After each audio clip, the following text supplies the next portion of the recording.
Movie की शुरुआत शैली नामी बच्ची से होती है जिसके माता पिता उसे अनाथ आश्रम में छोड़ के चले जाते हैं। शैली के किताबी कीड़े होने की वजह से कोई भी उसे अडॉप्ट नहीं करता और वो अपनी सारी जिंदगी अनाथ आश्रम में ही गुजारती है। पर जब उसके अंडे पक जाते हैं तो शैली के अंदर की सनी लियोन बाहर आ जाती है, जिसके बाद वो प्लेबॉय मैगजीन के साथ काम करने लगती है और उन्हीं के आलिशान मैंशन में रहती है। सीन्स प्लेबॉय मैंशन में एक वाइल्ड पार्टी पे शिफ्ट होते हैं जहाँ शैली सब गेस्ट से मिलती नजर आती है। उसी दौरान वहाँ कैसेंड्रा आ जाती है जो शैली की दुश्मन है और उसे बहुत जलती है। कैसेंड्रा शैली का लाइमलाइट लेने की बहुत कोशिश करती है, पर सबको सिर्फ यही जानना था कि हेफनर जो प्लेबॉय मैगजीन का मालिक है वो शैली को मैगजीन की मेन मॉडल बनाएगा कि नहीं। कैसेंड्रा इस बात पे मजाक बनाने लगती है, जबकि शैली को लगता है कि उसकी 27th बर्थडे के बाद हेफनर उसे मेन मॉडल बना देगा।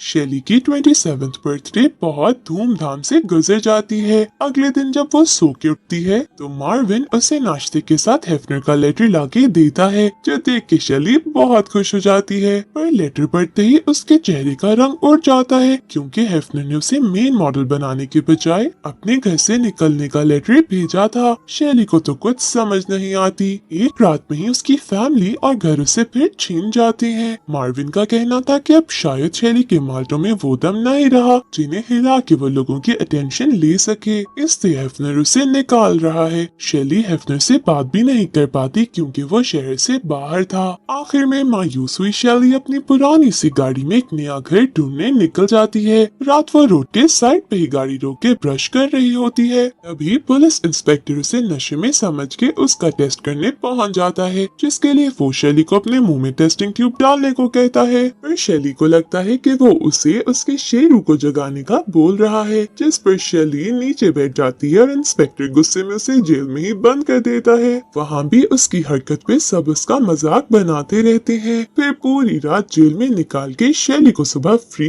कर दिया जाता है, जहाँ वो बेचारी मायूस हुई सोच ही रही होती है कि अब उसे अपनी आगे की जिंदगी का क्या करना है। तभी वो कुछ कॉलेज की लड़कियों को पार्टी की बातें करती सुनती है और उनका पीछा करते एक प्यारे से घर में पहुंचती है। अंदर जाके उसे पता चलता है कि वो सरोरिटी में है। सरोरिटी एक ऐसा इंस्टीट्यूट है जहाँ बहुत से कॉलेज की लड़कियां साथ रहती हैं और सोशल गैदरिंग्स का हिस्सा बनती हैं। शैली एक लड़की से मिलके वहाँ रहने का तरीका पूछती है, पर स्टूडेंट ना होने की वजह से वो वहाँ नहीं रह सकती थी, इसलिए वो वहाँ की हाउस मदर बनने की कोशिश करती है। पर वहाँ की हाउस मदर्स उसे ऐसे घूरती हैं जैसे थोड़े छोटे कपड़े पहनने पे मोहल्ले की आंटियाँ। इसलिए शैली एक बार फिर मायूस हुए वहाँ से निकल जाती है, पर तभी उसे एक हाउस मदर रोक के एक और सरोरिटी का बताती है जहाँ हाउस मदर की जरूरत है। शैली जब वहाँ पहुँचती है तो वो सरोरिटी किसी हॉन्टेड हाउस से कम नहीं लगता। दरवाजा नॉक करने पर शैली पर ऊपर लगा बोर्ड आ गिरता है, जिसकी वजह से वो स्लिप होती झाड़ियों में जा गिरती है। तभी उस सरोरिटी का प्रिंसिपल सिमंस और हाउस मदर नैटली बातें करते बाहर आ जाते हैं। उनकी बातों से शैली को पता चलता है कि फंड्स कम होने की वजह से वो लोग इस सरोरिटी को बंद करने का सोच रहे हैं, क्योंकि वो अच्छी पार्टीज नहीं अफोर्ड कर सकते और इसीलिए कोई उन्हें मुंह भी नहीं लगा रहा। ये सुनकर शैली उनकी मदद करने को कहती है क्योंकि उसे तो अटेंशन लेना और पार्टीज करना बहुत अच्छे से आता है।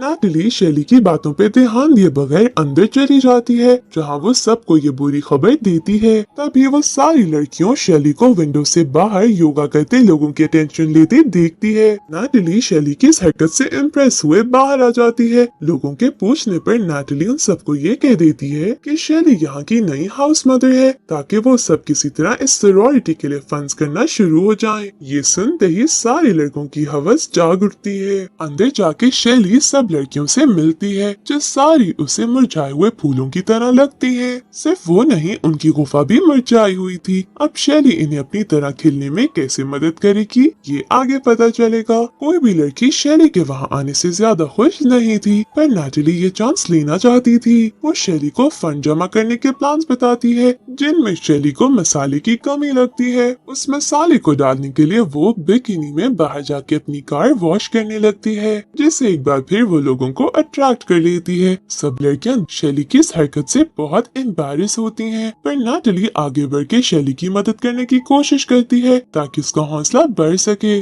उसी दौरान नैटली का क्रश कॉल भी अपने दोस्त के साथ वहाँ आ जाता है। शैली की ये बॉम्ब हरकतें देख के वो तो उन सब लड़कियों को रात की पार्टी में इनवाइट करता है, पर मोना की अजीब हरकतों की वजह से वो लड़के नाराज हुए वहाँ से चले जाते हैं और नैटली के पलंग तोड़ने का ख्वाब ख्वाब ही रह जाता है। नैटली गुस्से में सारी लड़कियों को वापस अंदर ले जाती है, पर शैली वहीं रह के अपनी कार वॉश करते लड़कों का दिल जलाती रहती है। तभी ओलिवर नामी लड़का वहाँ आके शैली से मिलता है, जो अपने नर्सिंग होम के लिए वॉलंटियर ढूंढ रहा था। वो शैली को नर्सिंग होम के बारे में बताने लगता है और वॉलंटियर करने को कहता है। शैली ये खबर जाके सॉरोरिटी की गर्ल्स को देती है। ये सुन के नैटली सब लड़कियों को शैली से दोस्ती करके लड़कों से बात करने का तरीका सीखने को कहती है, ताकि वो फंड्स जमा कर सके। रात ये सब मिलके क्लब पार्टी करने जाती हैं, जहाँ शैली उन सब लड़कियों को किसी लड़के को ढूंढ के फ्लर्ट करने को कहती है, पर वो इस मामले में इतनी गई गुजरी थी कि लड़कों को अपनी तरफ मतवज्जा करने के बजाय खुद से दूर करती जाती हैं। तभी वहाँ एक अच्छे सॉरोरिटी की फेमस लड़की एशले आती है, जो इनका मजाक बनाते हुए इनके हाउस क्लब के बंद होने की बात करती है। ये सुन के शैली को अच्छा नहीं लगता और वो इन सब लड़कियों की हाउस मदर होने के नाते इन्हें डिफेंड करती है। घर जाके वो उन सब लड़कियों को हिम्मत छोड़ने के बजाय इस सब को एक चैलेंज के तौर पे लेने को कहती है। आखिर में वो सब लड़कियां शैली की बात से एग्री करती हैं, जिस पर शैली उन सब का मेकओवर शुरू कर देती है। वो घर के साथ साथ उन सबको भी बदल के बॉम्बशेल बना देती है। फिर उनकी हॉट पिक्चर्स लेके कैलेंडर बनवाती है ताकि फंड्स जमा कर सके। शैली उन्हें यकीन दिलाती है कि वो उनको उनका मुकाम दिला के रहेगी। मेकओवर के बाद ये सब शैली के साथ ओलिवर के नर्सिंग होम जाती हैं, जहाँ ये सब बहुत एंजॉय करती हैं। जिसके बाद ओलिवर शैली को डिनर डेट का कहता है और शैली हाँ कह देती है। सीन्स प्लेबॉय मैंशन पे शिफ्ट होते हैं। हेफनर वापस आके शैली को ढूंढने लगता है ताकि उसके साथ मूवी देख सके। फिर मार्विन हेफनर को शैली का लेटर देता है, जिसमें लिखा था कि वो अफ्रीका के किसी सिटी में यतीमों की मदद करने जा रही है। उसका लेटर देख के हेफनर बहुत उदास हो जाता है और मूवी नाइट भी कैंसिल कर देता है। यहाँ हम पे रिवील होता है कि हेफनर ने शैली को घर से नहीं निकाला, बल्कि ये तो किस्सांड्रा और मार्विन की चाल थी, ताकि किस्सांड्रा शैली को रास्ते से हटा के खुद मैगजीन की मेन लीडर बन सके। वहाँ शैली की मेहनत रंग लाने लगी थी और इसके सॉरोरिटी की लड़कियाँ दिनों में सेंटर ऑफ अटेंशन बनने लगी थी। वो हर इवेंट में सबको कंपटीशन देती नजर आती हैं। इसी खुशी में शैली उन्हें पार्टी देने का फैसला करती है। सब पार्टी के लिए तैयार हो रही थी। तभी शैली उनमें से एक को मुश्किल में देख के उसके पास जाती है और उसे उसके डर को ओवरकम करके अपने क्रश को पार्टी पे बुलाने को कहती है। वो लड़की ऐसा करने में कामयाब हो जाती है और शैली एक बार फिर जीत जाती है। दूसरे सॉरोरिटी के हाउस मदर आके शैली को वार्न करती हैं कि वो यहाँ से चली जाए, वरना उसके लिए अच्छा नहीं होगा। अब जाहिर है शैली इन सब के लिए कंपटीशन बन रही थी, तो उन्होंने तो डरना ही था, पर शैली उसे सीरियस नहीं लेती और रात एक वाइल्ड पार्टी रखती है, जहाँ नैटली अपने क्रश को इम्प्रेस कर लेती है। शैली वाइन टब में जंप करते हुए सबको पंप कर देती है और सभी पार्टी को बहुत एंजॉय करते हैं, पर ये सब बाकी सॉरोरिटी ग्रुप्स को बहुत तंग कर रही होती है। अगली रात शैली ओलिवर के साथ डिनर डेट के लिए निकल जाती है। शैली को तो फौरन गुटगु करने की पड़ जाती है, पर उसे बाद में एहसास होता है कि ओलिवर को शैली के जिस्म में नहीं बल्कि पर्सनालिटी में इंटरेस्ट है। अब बेचारी शैली को ऐसे लड़कों से कैसे बात करनी है कोई आइडिया नहीं होता, फिर भी वो अच्छा टाइम गुजारने की पूरी कोशिश करती नजर आती है। वो ओलिवर के शेरू को जगाने की बहुत कोशिश करती है, पर ओलिवर के अंदर का जॉनी सिंस नहीं जागता, जिस वजह से इनकी डेट का सत्यानाश हो जाता है। ओलिवर शैली की हरकतों से तंग आके डेट बीच में छोड़ के चला जाता है। शैली को ऐसे मायूस देख के सब गर्ल्स उससे वजह पूछती हैं। वो सब समझ जाती हैं कि ओलिवर किस तरह का लड़का है, इसलिए अब वो शैली की ट्रेनिंग शुरू कर देती हैं ताकि शैली की अगली डेट अच्छी जा सके। वो शैली को स्मार्ट दिखाने के लिए उसका मेकओवर करती हैं, उससे क्लासेस लेने को कहती हैं और लाइब्रेरी भी भेजती हैं ताकि शैली के पास नॉलेज हो और वो ओलिवर के साथ बात कर सके। आखिर में शैली को रेडी करके ये सब उसे डेट पे भेजती हैं, जहाँ शुरू में तो सब अच्छा जाता है, पर शैली तो शैली है और वो कोई काम खराब ना करे, ऐसा कैसे हो सकता है। स्मार्ट नजर आने के लिए ग्लासेस पहनने की वजह से उसे सही से नजर नहीं आता, जिस पर वो स्लिप होती सामने वाली टेबल का सारा खाना गिरा देती है और वहाँ बहुत हंसल मच जाती है। आखिर में तंग आके शेली शर्मिंदा हुई ओलिवर से माफी मांगती है और ये कहती निकल जाती है कि वो ओलिवर के काबिल नहीं है। ओलिवर कुछ भी समझ नहीं पाता और बस उसे जाता देखता रहता है। सीन्स हेफनर पे शिफ्ट होते हैं, जो शेली के जाने का सदमा बर्दाश्त नहीं कर पा रहा था। वो सारा टाइम बस कमरे में बैठा शेली को याद करते आइसक्रीम खाता रहता है। ये देख के बाकी मॉडल्स उसके पास जाके उसे समझाने की कोशिश करती हैं, जिसका कोई खास फायदा नहीं होता।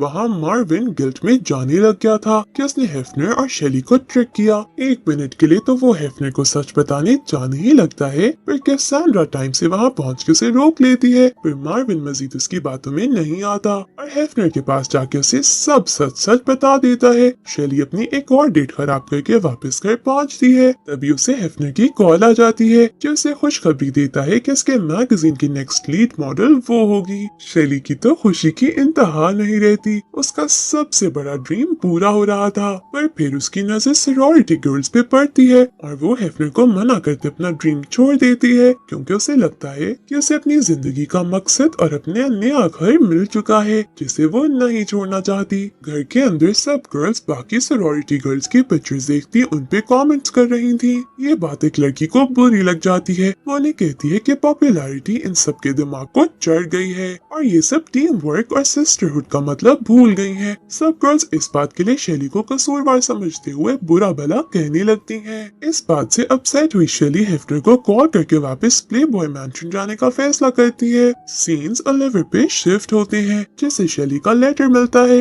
जिसमें शेली उसे माफी मांगती उसे वापस प्लेबॉय मैंशन जाने का बताती है। मैंशन पहुंच के शेली को पता चलता है कि हेफनर ने कैसेंड्रा को उसकी हरकत की वजह से घर से निकाल दिया है और अब शेली को यहाँ कोई मसला नहीं होगा। वहाँ सॉरिटी गर्ल्स अपना मेकओवर करती हैं और इस बार वो आधी अपनी पर्सनालिटी और आधी शेली की पर्सनालिटी लेती हैं, जिसके बाद वो फंड्स जमा करने के लिए रैंडम लोगों के पास जाने लगती हैं। उसी दौरान नाटली का क्रश उसके पास आके उसे प्रपोज करता है। नाटली तो चाहती ही यही थी, इसलिए फौरन हाँ कर देती है और दोनों वहीं सबके सामने किस करते हैं। उनमें से एक सॉरिटी गर्ल जाके अपनी पार्टी के इनविटेशन जमा करवाने लगती है। तभी एशले का एक दोस्त आके उसे डिस्ट्रैक्ट करने लगता है। इस बात का फायदा उठा के एशले और इनविटेशंस को अपने इनविटेशन से बदल के पोस्ट करवा देती है। रात इनकी पार्टी पे कोई नहीं आता, जिस पर ये सब मायूस होने लगती हैं। आखिर में जब इन्हें एशले का प्लान समझ में आता है तो ये सब शेली से मदद लेने जाती हैं, जो एक बार फिर इनके लिए अपना ड्रीम छोड़ के वापस आ जाती है। वो मीटिंग के दौरान एक इमोशनल स्पीच देते हुए सबका दिल जीत लेती है और अपना सॉरिटी हाउस बचाने में कामयाब हो जाती है।